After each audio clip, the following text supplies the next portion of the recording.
감사합니다.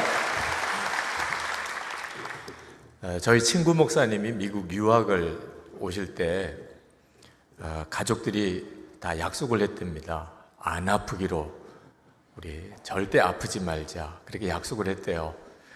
왜냐하면 그 학비를 마련하는 것만으로도 빠듯하니까. 그러니까 아프면 이제 한국으로 돌아와야 하는 겁니다. 그래서 사모님도 또 아이들도 이제 안 아프자고 서로 약속을 했는데 그해 첫 해 눈이 많이 왔어요.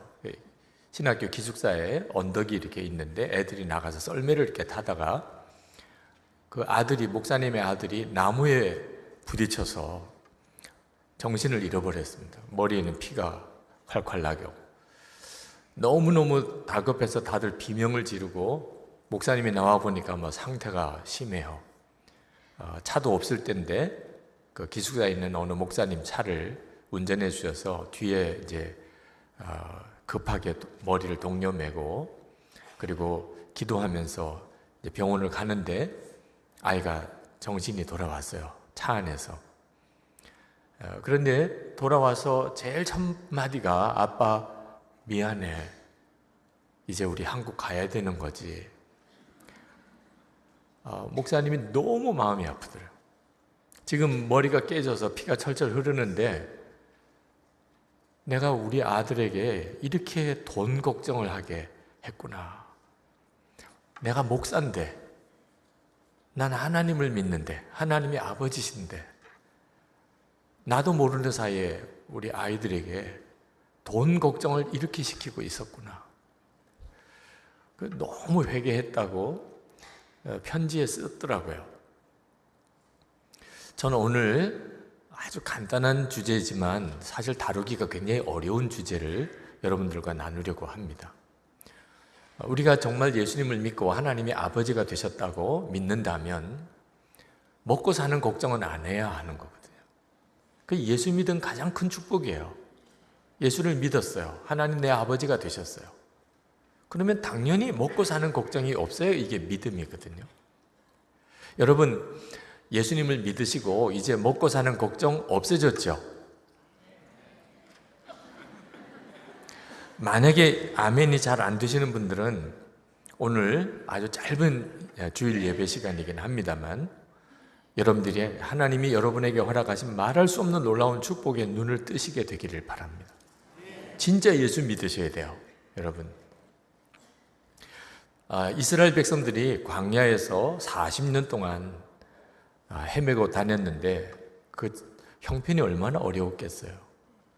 그런데 모세는 말입니다. 그 이스라엘 백성들에게 너희는 행복자로다 그렇게 선포했어요. 신명기 33장 29절 보면 이스라엘이여 너는 행복한 사람이로다. 여호와의 구원을 너같이 얻은 백성이 누구냐?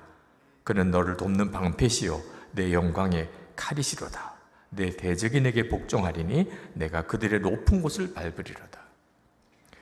하나님께서 이스라엘 백성의 하나님이 되어주시는 것 하나만 가지고도 40년 광야 생활을 했어도 모세 눈에 보기에 이스라엘 백성들은 행복한 사람이라. 서머나 교회, 요한계시록에 보면 서머나 교회는 굉장히 가난한 교회였어요. 그런데 주님의 눈에 보기에는 부자라고 그랬습니다.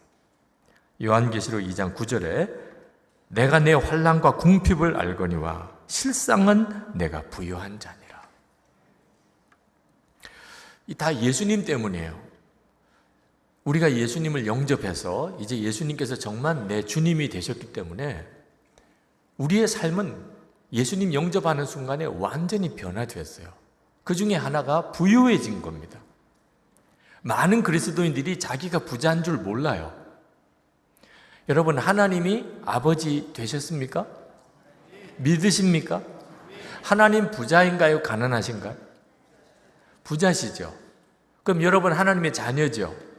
하나님은 부자고 나는 하나님의 자녀인데 나는 가난해. 이게 말이 안 되죠. 그런데도 안타깝게도 많은 그리스도인들이 자기가 가난하다고 생각해요. 아니면 적어도 나는 부자는 아니야. 여러분 중에도 나는 부자는 아니야. 또는 심지어 나 예수 믿었지만 별로 복 받은 건 없어. 이렇게 생각하는 분들이 있어요. 그건 아직도 예수 이름을 믿는다고 하지만 교회만 다닌 거지 성령의 역사로 예수를 믿는 게 아니기 때문에 그렇습니다. 성령의 역사로 예수를 믿게 된 사람의 특징이 있어요. 그건 하나님이 아버지라는 사실을 믿는 거예요. 로마서 8장 15절에 너희는 다시 무서워하는 종의 영을 받지 아니하고 양자의 영을 받았으므로 우리가 아빠 아버지라고 부르짖느니라. 근데 이 말은요 그냥 아버지라고 부르는 정도가 아닙니다. 하나님이 내 아버지시니 나도 부자죠. 하나님은 온 세상의 주관자신데 그분이 내 아버지시니. 여러분 재벌집 아들이 뭐 돈을 많이 가져서 부자예요? 빈 몸에 주머니에 아무런 가진 것 없어도 그는 아버지가 부자니까 그도 부자지요. 근데 많은 그리스도인들이 실제로 이 사실이 믿어지지가 않아요. 하나님을 아버지라고 부르면서도 내가 그러니 부자다. 이게 안 믿어지는 거예요. 이유는 아직도 성령의 역사로 진정한 믿음의 눈이 뜨이지 않았기 때문에 그렇습니다. 디모데전서 6장 8절에 먹을 것과 입을 것이 있은즉 족한 줄로 알 것이니라. 하나님이 아버지가 되신 것을 믿는 사람이 마땅히 가져야 될 생각이에요. 여러분 먹을 거 있으세요? 집에 먹을 거 있으세요? 네. 내일 먹을 거 있으세요? 네. 여러분 집에 입을 옷 있으세요? 지금 입고 있는 옷이 전부예요? 집에 옷장에 여러분 입을 옷 있어요? 부자시네요. 그런 뜻이에요. 그러면 부자네요. 아니 먹을 것도 없고 입을 것도 없는 형편에도 부자라는 말은 아니에요. 먹을 것과 입을 것이 있으면 족한 줄을 알라. 하나님 내 아버지가 되셨고 내가 먹을 게 있고 입을 게 있어요. 그럼 난 정말 모든 걸 다 가지고 있는 것 같아요. 근데 이게 안 되는 사람이 있어요. 여전히 돈이 너무 좋고 여전히 부자 되고 싶은 마음 가지고 있는. 여러분 이런 마음은 그냥 사람이면 어쩔 수 없이 가지는 마음 아닙니다. 굉장히 두려운 상태예요. 여러분 돈 좋아하세요? 부자 되고 싶으세요? 굉장히 위험한 상태에 있는 거예요. 디모데전서 6장 9절 10절입니다. 부하려 하는 자들은 시험과 올무와 여러 가지 어리석고 해로운 욕심에 떨어지나니 곧 사람으로 파멸과 멸망에 빠지게 하는 것이라. 돈을 사랑함이 일만하게 뿌리가 되나니 이것을 탐내는 자들은 미혹을 받아 믿음에서 떠나 많은 근심으로써 자기를 찔렀도다. 부자 되고 싶은 마음, 돈을 사랑하는 것, 여러분 사람이면 뭐 당연히 그렇지 이렇게 받으면 안 됩니다. 여러분이 지금 현재 그런 상태에 있다는 것 자체가 오늘 하나님 앞에 정말 해결받아야 될 문제예요. 이거 잘못하면요 구원도 잃어버려요.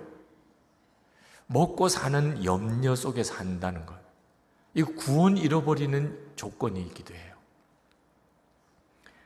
누가복음 21장 34절에 너희는 스스로 조심하라. 그렇지 않으면 방탕함과 술 취함과 생활의 염려로 마음이 둔하여지고 뜻밖의 그날이 덕과 같이 너에게 임하리라. 생활의 염려. 지금 현재 예수님을 믿으시지만 마음속에 이 먹고 사는 생활의 염려 속에 지금 사로잡혀 있으신 분들은 지금 마음이 완전히 둔해져 있어요. 시대를 분별도 못하고 때도 분별도 못하고 그러다가 덫과 같이 주님의 날이 임합니다. 그때는 정말 악 하는 비명소리를 질러요. 우리가 예수를 믿고도 왜 이렇게 자꾸 돈 하지요? 그 이유를 아셔야 돼요. 아직도 세상의 영에 실제로 사로잡혀 살고 있기 때문에 그렇습니다.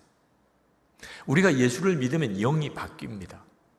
고린도전서 2장 12절에 우리가 세상의 영을 받지 아니하고 오직 하나님으로부터 온 영을 받았으니 이는 우리로 하여금 하나님께서 우리에게 은혜로 주신 것들을 알게 하려 하십니다.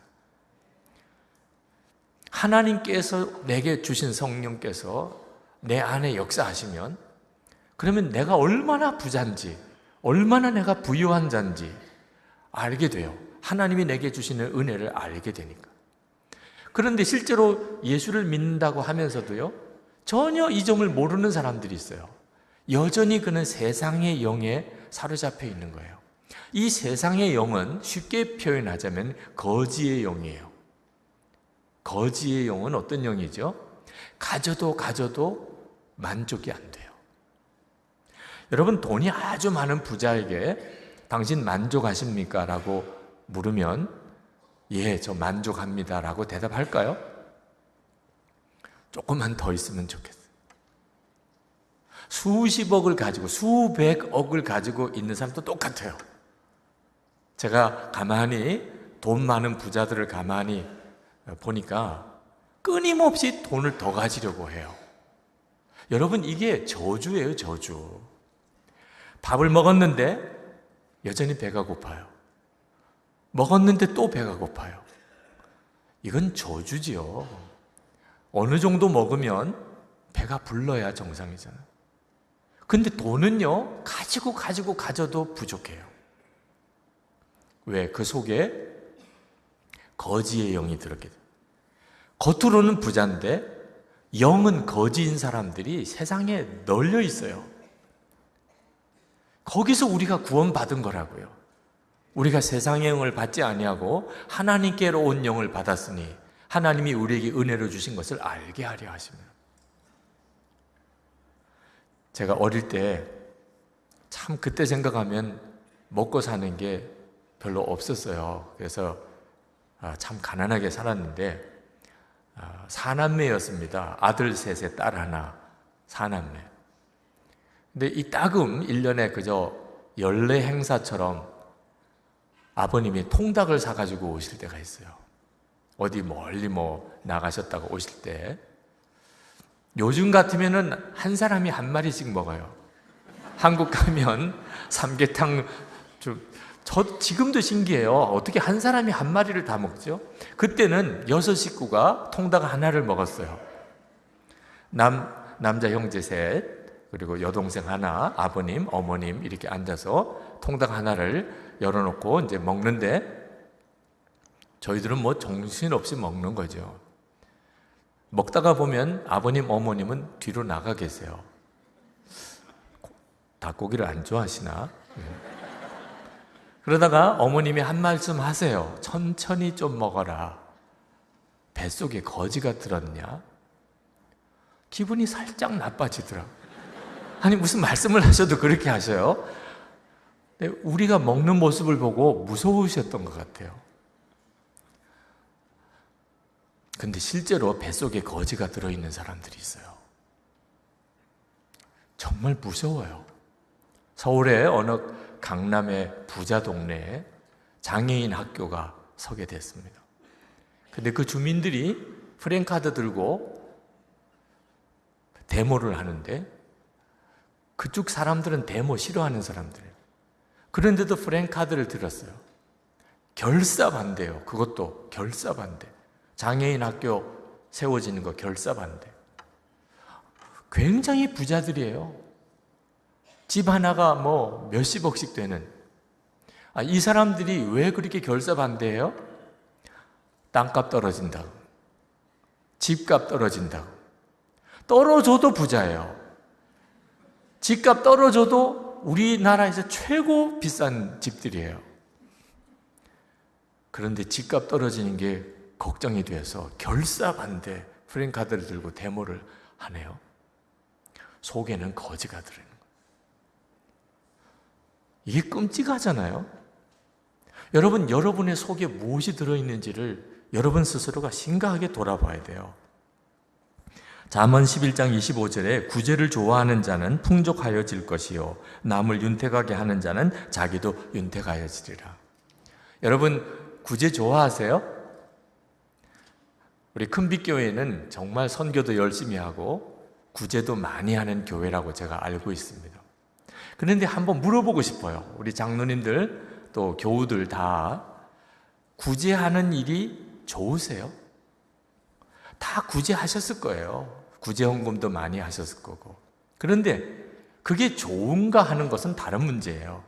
목사님이 어느 주일에 우리가 어느 선교사님을 돕고 우리 어느 나라를 좀 도웁시다. 특별 헌금 하겠습니다. 그런 일도 있고 또 하나님이 기뻐하실 일이니까 우리 합시다. 교우들이 다 기쁨을 했어요. 근데 다음 주일에 또 목사님이 이번 주간에도 또 도와야 할 어느 나라가 이렇게 연락이 왔습니다. 지난주에 우리 헌금했지만 오늘 또 우리 헌금하겠습니다. 온 교우들이 기쁘죠? 어떻게 이번 주도 또 헌금을 해? 이렇게. 아닙니까? 갑자기 살짝 기분 나쁠까 그래요. 지난주에도 그렇게 해서 헌금을 했는데 또 헌금을 해? 구제 헌금을? 그래도 큰빛교회 교우의 자존심이 있지. 그걸 가지고 컴플레인을 해요. 네. 근데 세 번째 주에 또 목사님이 이번 주에도 또 도와야 할 것이 있습니다. 우리 오늘 한 번 더 특별 헌금 합시다. 그때부터는 약간 좀 이렇게 가서는 안 되잖아. 교우들 사이에 술렁거리기 시작해요. 이건 좀 너무 심하잖아. 장로님이 옆에 앉아 계신데 장로님 뭐 하세요? 이런 때 장로님이 계셔야 되는 거 아니에요. 목사님이 계속 저렇게 하시게 내버려 두실 거예요. 저도 목회하면서 우리 장로님들과 같이 회의를 할 때 어디를 도와야 될 일이 생겨서 이제 구제 헌금을 교회에서 합니다. 처음에는 크게 어려움이 없어요. 목사님 하시죠. 근데 또 해야 될 경우에는 제가 딱 마음에 걸림이 있어요. 이거 또 하자고 안건을 내야 되나 말아야 되나? 근데 정말 너무 절박해요. 그래서 우리 지난번에 특별 헌금을 했지만 이번에 또 어디를 도웁시다. 그럴 때 장로님들 얼굴을 이렇게 제가 봐요. 장로님들 얼굴이 기쁨이 아니에요. 갑자기 조금 경직되시는 것 같아요. 그러면 제가 말을 얼른 돌려요. 그런 요청이 왔으나 제가 안 된다고 그랬습니다. 지난주에 벌써 우리가 특별 헌금 했기 때문에 이번에는 좀 어렵겠다고 제가 이야기를 했습니다. 장로님들이 너무 안심이 되시는 것 같아요. 네. 목사님이 목회를 잘 하시는구나. 교인들이 구제를 좋아하지 않아요. 네. 하기는 해요. 그건 틀림없는 사실이에요. 그렇지만 좋아하지는 않으시더라고요. 좋아하면요, 구제헌금 할 때마다 기쁨이 넘치죠. 난 이래서 좋아. 우리 목사님이 이래서 좋아. 벌써 몇 달째 지금 구제헌금 하고 있잖아. 근데 하나님의 말씀이 사실이라면 구제를 좋아하는 자는 풍족하여질 것이요. 하나님의 말씀이에요. 그러면 당연히 이렇게 돼야죠. 구제가 부담스러워요. 더 이상 돕는 일, 그런 일은 너무 힘들어요. 벌써 복을 걷어차고 있는 겁니다. 복을 걷어차. 하나님의 자녀라고 하는 것에 대해서는 그냥 교리예요. 하나님이 내 아버지시라는 거, 하나님이 내 아버지신데 마음껏 퍼주는 사람이 된 거죠. 근데 자기는 아직도 그게 믿어지지가 않아요. 여전히 움켜쥐고 있어요. 영적으로 완전히 세상의 영에서 하나님의 영으로 바뀌지 않은 겁니다. 이 거지의 영에 사로잡히면 아무리 돈을 많이 가져도 남을 못 도와요. 부자 청년이 예수님께 와서 영생을 구하다가 예수님께서 마태복음 19장 21절부터 내 소유를 팔아 가난한 자들에게 다 나눠주고 나를 따르라. 그 부자 청년은 못했어요. 재물이 많음으로 이 말씀을 듣고 근심하여 가니라. 돈이 많은 사람이 많은 사람을 도우냐? 그렇지 않습니다. 영이 다른 거예요. 영이. 하나님께서 허락하신 성령으로 사는 사람은 어떤 형편에 있어서 그는 도와요. 돕는 게 복인 줄 아니까. 그게 하나님께서 기뻐하신 일이니까. 하나님이 그 일을 기뻐하실 줄 믿으니까. 그런데 세상의 영을 가진 사람은 못해요. 돈이 많아도 못해요. 왜? 두려워서. 없어질까 봐 두려워서. 헌금 말입니다. 돈이 많고 적은 거에 따라서 헌금이 많고 적지가 않아요. 0이 달라요. 0이. 참 안타까운 이야기는요, 목사님, 저희 교회 건축 부채가 많은데 제가 예전 같았으면 이거 다 갖고도 남을 만한 재산이 있었습니다. 지금 그 재산이 있다면 그거 다 헌금해서 우리 교회 건축 부채 다 해결하고 싶어요. 말을 하지 말지. 잘. 지금 그 돈 다 어디 갔어요? 다 없어졌대요. 있을 때 하지. 없어지고 나니까 이렇게 없어질 줄 알았으면 헌금이라도 할 걸. 여러분, 정말 하나님의 성령이 역사하지 않는 사람은 돈이 많아도 아무것도 못해요. 그리고 후회해요. 지나고 나면 후회해요. 사도 바울은 참 놀라운 말씀을 하셨어요. 오늘 내가 궁핍함으로 말하는 것이 아니니라. 지금 빌립보 교인들로부터 헌금을 받았어요. 로마 감옥에서. 근데 헌금을 받아서 지금 기쁘다 또는 궁핍함으로 내가 감사하다고 말하는 거 아니라, 나는 어떠한 형편이든지 나는 자족하기를 배웠나니 나는 비천에 처할 줄도 알고 풍부에 처할 줄도 알아 모든 일 곧 배부름과 배고픔과 풍부와 궁핍에도 처할 줄 아는 일체의 비결을 배웠노라.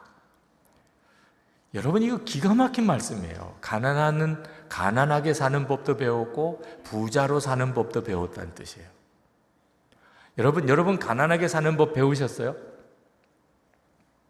가난하게 사는 법 배우셨어요? 가난하게 사는 법이 어떤 거죠? 가난해도 두렵지가 않은. 그러면 가난하게 사는 법을 배운 거예요. 여러분, 혹시 하나님이 여러분을 가난하게 만드셔도 두렵지 않습니까? 가난하게 사는 법을 배우지 못한 사람은 이건 끔찍한 일이에요. 하나님이 우리를 인도하실 때 항상 풍요하게만 못하세요. 사망의 음침한 골짜기를 지나가야 될 때도 있어요. 그러니 하나님의 인도함을 받아야 사는 거예요. 그런데 하나님이 나를 살리려고 때때로 가난하게 하실 때가 있어요. 사도 바울도 그랬고요. 근데 가난하게 사는 법을 배우지 못한 사람은 가난해지는 게 두려워요. 가난한 게 슬퍼요. 하나님이 인도하셔도 못 따라가요. 이게 얼마나 무서운 일인가요? 혹시 여러분 지금 가난한 분 있습니까? 가난하게 사는 법을 배우는 기간이에요. 돈 없이 사는 법을 배우는 기간이에요. 얼마든지 그렇게 살아요. 아무것도 없는데 살아요. 하나님이 나와 함께 계시니까. 하나님이 일부러 고생시키시는 거 아니에요. 가난이 무섭지 않도록, 가난이 두렵지 않도록 나를 훈련시키시는 거예요. 부자로 사는 법, 가난하게 사는 법보다 더 어려워요. 부자로 사는 게 뭐 어려울까? 부자로 사는 법은요, 부자가 된 게 두려운 거예요. 그러면 부자로 사는 법을 배운 사람입니다. 부자가 된 게 두려워요. 내게 돈이 있는 게 두려워요. 재산이 있는 게 두려워요. 목사님, 세상에 그런 사람이 있을까요? 여러분, 이 큰빛교회에 재정 담당하시는 장로님 또는 집사님 있으실 거예요. 재정 담당하시는 집사님이 두려울까요? 기쁠까요? 기쁘면 수상해요. 교회 재정을 맡으셨는데 너무 기뻐해요. 이거 좀 감사를 철저히 해야 되겠구나, 이런 생각이 들어요. 재정을 맡으세요. 장로님이 맡아주세요. 집사님이 우리 교회 재정을 올해 좀 맡아주세요. 제가 꼭 해야 되나요? 네, 장로님이나 집사님이 하셔야 됩니다. 알겠습니다. 목사님이 그렇게 말씀하시면 제가 하지요. 그런데 그때부터 두려움이 꽉 차요. 이 교회 공금을 내가 잘 관리해야 돼요. 큰빛교회니까 재정 규모가 크지요. 계속 마음은 두려워요. 이 돈을 내가 잘 관리해야 될 텐데, 꼭 필요할 때 지출하고, 그렇지 않을 때는 내가 잘 관리해. 그러다가 이제 재정 맡은 기간이 끝났어요. 이제 수고 많으셨습니다. 이제 다른 집사님에게 재정을 넘겨드리시죠. 할렐루야! 너무 감사합니다. 그때 울면 큰일 나는 거예요. 왜 내게 이런 시련을 주십니까? 아니, 재정을 내려놓으라고 그러니까 이런 시련을 주신다고. 이건 정말 수상한 일이죠. 여러분, 개인적인 돈도요, 사실은 다 공금이에요. 하나님이 나에게 맡겨주신 것. 그런데 내가 그 돈을 인하여 기뻐하면, 부자가 된 것 때문에 기쁘면 이건 하나님 앞에서는 죄예요. 왜 나는 이렇게 부자지? 왜 내게 이렇게 재산이 많지? 하나님이 나에게 뭐라고 하시나? 내가 이걸 어떻게 쓰라고 하시나? 여러분, 이 눈이 뜨이는 것이 부자로 사는 법을 배운 겁니다. 그러면 그는 부자여도 실족하지 않아요.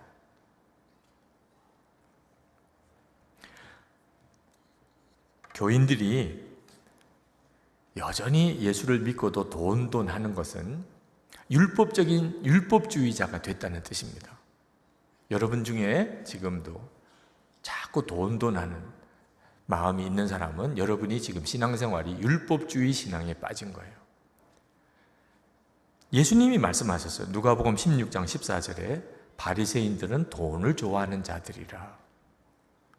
바리새인들, 돈을 좋아하는 사람들이에요. 아니, 어떻게 바리새인들이 돈을 좋아할까요? 그들은 하나님이 나를 사랑하신다는 확신이 없어요. 그러니까 율법주의자가 되는 겁니다. 그들은 하나님이 나를 사랑하신다는 증거가 필요해요. 확신이 없으니까 계속 증거를 붙잡아요. 그 증거 중에 하나가 부자인 거예요. 부자는 하나님이 사랑하는 사람, 가난한 사람은 하나님이 사랑하지 않는 사람, 이런 도식 속에 빠져 있어요. 그러니까 바리새인들은 어떻게 해서든지 돈을 움켜쥐려고 해요. 내가 하나님이 사랑하는 자라는 것을 사람들에게 증명해야 돼요. 그러다 보니까 어느 순간에 돈을 하나님보다 더 사랑하게 돼요. 지금 현재 예수를 믿는다고 하면서도 이런 율법주의적인 신앙생활을 하면서 많아요. 부자면 하나님이 나 사랑하시는 것 같고, 가난한 사람은 하나님이 버리신 것 같고, 이건 완전히 율법주의적인 신앙이에요. 우리는 부자이든 가난하든 하나님이 나를 사랑하시는 게 그게 무슨 차이가 있을까요? 그건 확신이에요. 하나님이 나를 부자가 되게 하든 가난하게 하든 하나님 다 사랑하세요. 아멘입니까? 예수님의 십자가로 구원받은 것은 변함이 없어요. 거기서부터 내가 돈보다도 주님을 더 좋아하는 눈이 뜨이게 되는 겁니다. 비천에 처하는 법도 배우고 존귀에 처하는 법도 배운 사람, 대표적인 사람이 요셉입니다. 요셉은 종으로 있을 때나 감옥의 죄수로 있을 때나 또는 총리가 되었을 때나 요셉은 한결같았어요. 어떻게 그럴 수 있죠? 종으로 있을 때나 죄수로 있을 때나 애굽의 총리로 있을 때나 요셉에게는 흠이 없었어요. 그는 언제나 밝았고 무슨 일이든지 최선을 다했고, 이유가 하나예요. 항상 하나님이 함께 계셨기 때문에. 창세기 39장 2절에 여호와께서 요셉과 함께 하심으로 그가 형통한 자가 되어 그의 주인 애굽 사람의 집에 있으니 그의 주인이 여호와께서 그와 함께 하심을 보며 또 여호와께서 그의 범사에 형통하게 하심을 보았더라. 20절에 보면 요셉이 옥에 갇혔으나 여호와께서 요셉과 함께 하시고 그에게 인자를 더하사 간수장에게 은혜를 받게 하시매, 종으로 있을 때나 죄수로 있을 때나 요셉에게는 항상 하나님이 함께 하셨어요. 그러면 충분했어요. 요셉은 총리로 있을 때도 마찬가지예요. 요셉은 타락한 흔적이 없어요. 총리가 되고. 왜? 항상 주님이 함께 계심을 바라보았기 때문에. 우리에게 필요한 것이에요. 우리는 하나님께 형편을 좋게 해달라고 자꾸 기도합니다. 좀 경제적으로 넉넉하게 해달라고, 내가 하는 비즈니스가 잘 되게 해달라고. 그런데 하나님은 우리에게 너가 가난할 때나 부자가 됐을 때나 한결같기를 원한다. 너는 언제나 나를 주목해 바라보기를 내가 원한다. 그게 하나님이 원하시는 거예요.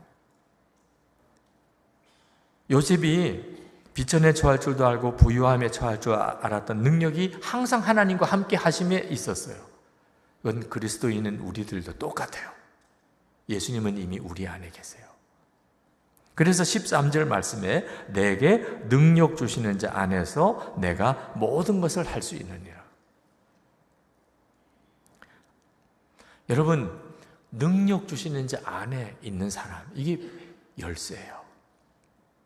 가난하게 사는 법도 배우고 부자로 사는 법도 다 배운 사람은 딱 한 사람이에요. 예수님 안에 사는 법을 배운 사람. 주님 나와 함께 계심에 대하여 눈이 뜨인 사람이에요. 저희 장인어른께서는 서울 종교교회라는 큰 교회의 담임 목사님이셨는데 40대 젊은 나이에 간암으로 하나님의 부르심을 받았어요. 저희 어머님, 장모님이 졸지에 이제 딸 셋, 아들 하나 그렇게 먹여 살려야 되는 가장이 되셨어요. 그때 제 아내는 이제 고등학교 3학년이었어요. 막내 처남은 초등학생이었어요. 너무너무 난감한 처지가 된 거죠. 장례식을 치를 때는 정신이 하나도 없었어. 슬픈 줄도 몰랐대요. 근데 장례가 다 끝나고 난 다음에 이제 사택에 들어왔는데 거기도 빨리 비워줘야 됩니다. 후임 목사님이 오시면 비워줘야죠. 그때부터 갑자기 현실적인 이제 느낌이 오는 겁니다. 남편 없이 이제 우리는 어디로 이사 가며 이제 이 아이들을 어떻게 공부시키고 어떻게 먹고 사나. 근데 장로님이 찾아오셨어요. 사모님 계십니까? 네. 나가봤더니 장로님이 봉투를 하나 들고 오셨어요. 사모님 이거 받으시죠. 뭐지요? 장례 때 들어왔던 조의금, 또 교회에서 드리는 마지막 생활비, 또 퇴직금입니다. 그걸 담아 오셨어요. 그리고는 장로님도 사모님께 뭐 더 드릴 말씀도 없고, 그러니까 사모님 저 갑니다. 그리고는 나가셨어요. 이게 이제 그 교회에서 주는 모든 사례나 생활비의 끝이에요. 액수가 얼마인지 어머님은 펼쳐볼 마음도 없더래요. 이제는 어떻게 사나? 이제 우리는 어떻게 사나? 그때부터 이제 밤새도록 기도하셨어요. 울면서 하나님, 우리 어떻게 살아요? 남편 데려가시고 우리만 남았는데 우리 어떻게 살아요? 근데 새벽쯤에 하나님께서 내가 너를 위해서 독생자를 보내 십자가에 죽게 했고 너를 내 사랑하는 딸 삼았고 내가 너의 남편이 되어주고 이 아이들의 아버지가 되었는데 왜 걱정하냐? 그런 마음이 탁 들더래요. 그래서 눈물로 기도하다가 새벽녘쯤에는 찬송과 감사로 바뀌었어요. 하나님이 정말 내 남편이고 아버지가 되어주시는 것을 정말 마음에 믿어지니까 십자가를 바라보면 뭐 너무 분명한 거죠. 찬송하고 감사하고 하나님 감사합니다. 우리를 맡아주시고 책임져 주시고 약속해 주시니 너무 감사합니다. 그렇게 기도하고 새벽 기도 나가려고 눈을 떠서 보니까 바닥에 봉투가 하나 있어요. 어제 장로님이 놓고 가신 봉투입니다. 그 봉투를 들고 거기다가 감사헌금, 하나님께서 우리의 모든 생활을 책임져 주시기로 하셨으니 감사합니다. 너무 감사하더래.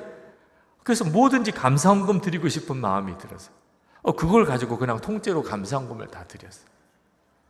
제가 나중에 그 이야기 듣고 어떻게 그렇게 하셨어요, 어머니? 아니 어떻게 대책도 없이 교회에서 드린 마지막 사례와 퇴직금, 장례식 때 조의금 그거 가지고서 어떻게 사셔야지 그걸 어떻게 다 바칠 수 있어요? 너무 감사한 걸 어떡하니? 너무 감사한 걸 하나님이 다 책임주신 것에 너무 감사한 걸. 그리고 정말 하나님이 다 먹이고 살리셨어요. 큰 사위도 잘 얻었잖아요. 막내 처남 미국에서 이제 신학 박사학위 받고 정말 사남매 다 잘 자라고 공부 다 최고 학부까지 다 하고 정말 하나님은 놀라우신 하나님이시더라고요. 하나님 내 아버지가 되시고 나면 내 처지와 형편이 어떠하든지 간에 걱정하지 않아요. 이 은혜를 여러분이 받으셔야 돼요. 그때부터 진짜 예수 믿는 사람이에요. 그리고 하나님이 나를 통해서 놀랍게 역사하세요. 저희 교회가 건축하느라고 굉장히 어려움을 많이 겪었어요. 제가 중간에 부임에 들어갔는데 건축 빚이 많아요. 야, 이걸 어떻게 해결하나. 벌써 예배당 공사가 끝나기 전인데 빚이 100억이 넘어요. 앞으로 한 200억은 더 있어야 예배당 공사가 끝나요. 교인은 이제 한 600명 정도 남았어요. 이거 정말 못하는 일이죠. 그런데 어느 목사님이 전화를 했어요. 들어보니까 도와달라는 거예요. 예배당 건축 중에 어려움을 겪었으니 좀 도와줘. 겉으로는 커 보이니까 그러니까 도움을 받을까 하고 전화가 왔더라고요.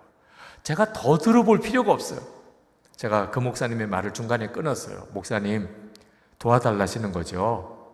그랬더니 뭐 쭈뼛쭈뼛 거리면서 예, 뭐 그 말씀이긴 합니다만 목사님 더 들을 것도 없어요. 우리도 죽을 것 같아요. 우리도 지금 큰일 났어요. 우리는요 빚이 목사님네 교회보다 상상이 안 되게 많아요. 목사님 저희를 못 도와요. 그러니 얼른 다른 교회 알아보세요. 제가 다 듣고 대답 드리면 목사님 입만 더 아프실까 봐 제가 중간에 이렇게 끄는 거 양해하시고 얼른 다른 교회 알아보세요. 끊었어요. 잘했죠? 담임자가 이렇게 딱 매듭을 지어줘야 되잖아요. 그런데 전화를 딱 끊었는데 주님의 책망을 받았어요. 이놈아, 너 진짜 거지구나. 너 조금 전에 뭐라고 이야기했니? 우리도 죽을 것 같아. 우리도 지금 빚이 얼마나 많은지 몰라. 우리 도울 수 있는 힘 아무것도 없어요. 왜 너는 어떻게 말을 해도 그런 간증만 하냐?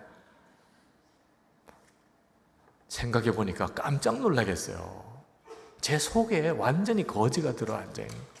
죽을 것 같아. 우리도 뭐 감당할 수 없는 빚이 너무나 많고 또 우리는 도울 수 있는 힘도 없고 하나님이 아버지라고 믿으면서도 너 어떻게 그렇게 말하냐? 도울 수 있는 여력이 없어도 그래도 얼마라도 도울 수 있는 건 찾아보면 있어. 그래서 다시 전화드렸어요. 그 목사님 전화해 다시. 목사님 미안해요. 조금 전에 제가 너무 생각 없이 말씀을 드리고 목사님께 무안을 드린 거 너무 미안합니다. 저희 교회도 형편이 쉬운 형편은 아니지만 그래도 목사님의 처지가 더 다급해 보이니 저희들이 있는 것 중에서라도 일부라도 보내겠습니다. 그 대신에 충분하지 않으니 목사님도 다른 곳에도 한번 좀 알아보세요. 제가 박절하게 전화를 받은 거 미안합니다. 죄송합니다. 재정 장로님께 의논했어요. 우리가 얼마라도 보내자고. 그러고 나니까 마음이 편해져요. 주님이 기뻐하신다는 생각이 들어요. 일본에 있는 저희 형제교회에서 예배당을 하나 마련을 해야 되는데 20억 예산이 들어가는데 5억이 모자란다는 거예요. 모교회인 저희들을 보고 도와달라는 요청인데 우리 도울 수 있는 길이 없어요. 5억을 어떻게 마련해요? 우리도 빚이 100억이고 앞으로 200억이 더 필요하고. 그런데 기도만이라도 해달라고 그러더라고요. 그래서 진짜 기도만 했어요. 돈은 없으니까. 그런데 그 교회가 이제 잔금을 치러야 될 마지막 달이 됐습니다. 아직도 해결이 안 됐대요. 이게 이제 기도만 하기도 난감해요. 하나님 어떻게 해야 되나요? 하나님께서 주신 생각인지 어떤지 모르겠지만 100억이나 105억이나 이런 생각이 딱 들어요. 이미 100억 빚이 있어요. 이거 갚을 수 없어요, 우리가. 그래서 하나님께 갚아달라고 기도 제목이에요. 100억 빚 갚아달라고. 그런데 그 100억 빚 갚아달라는 걸 105억 갚아달라고 고치고 5억을 더 빌려가지고 그 일본 교회 도와주면 되잖아. 이런 생각이 번뜩 들더라고요. 근데 이게 좋은 생각인지 잘 모르겠어요. 그래서 장로님들에게 말씀을 드렸어요. 장로님, 그 일본에 있는 교회에 도와줘야 되는데 우리 도울 여력이 없었는데 100억이나 105억이나 이런 생각이 듭니다. 그랬더니 장로님들이 듣고 보니까 그것도 방법이네요 이러더라고요. 이렇게 되는 교회가 좋은 교회인가 봐요. 그래서 교인 총회를 했습니다. 이게 은행 융자를 받으려면 교인 총회에 합의가 돼야 되니까 교인들이 그 보고를 들으시고는 다들 은혜가 된다고. 그래서 은행에다가 이제 5억 더 융자해 달라고 그랬더니 안 된대요. 건축회사에서 모든 재산을 다 차업을 했기 때문에 안 된대요. 그래서 대우건설에 가서 우리 5억을 더 대출 받아야 되는데 허락해 달라고. 안 된다는 거예요. 건축부채 갚으라는 거예요. 그거 다 갚기 전에는 절대로 풀어줄 수가 없다. 우리 장로님들이 그러면 우리 대우건설에 갚을 거 일본에다가 보내는 수밖에 없다고. 우리는 하나님이 하라는 대로 해야 되는 사람이니까. 그렇게 서로 실랑이를 하다가 당신들은 정말 이해할 수가 없는 사람이에요. 지금 당신들이 남의 도울 형편이냐. 겨우 허락을 받아서 은행에 5억 융자 받아가지고 일본에 보냈어요. 일본 교회는 마련이 됐죠. 그 다음에 저희 교회 건축 끝났어요. 정말 놀라운 일이더라고요. 하나님은 우리를 다루세요. 내 속에 세상의 영으로 사는지 하나님 아버지라고 부르게 하는 하나님의 영으로 사는지, 그리고 우리의 인생이 완전히 달라지는 거예요. 정말 복의 통로가 되는 것입니다. 여러분이 예수님을 믿으셨다면 진짜 믿으셔야 돼요. 여러분 안에 이미 주님이 오셨어요. 그리고 모든 생각을 바꾸세요. 거지의 영으로 살지 않고 아버지 하나님 고백하는 성령으로 살게 되시기를 축복합니다.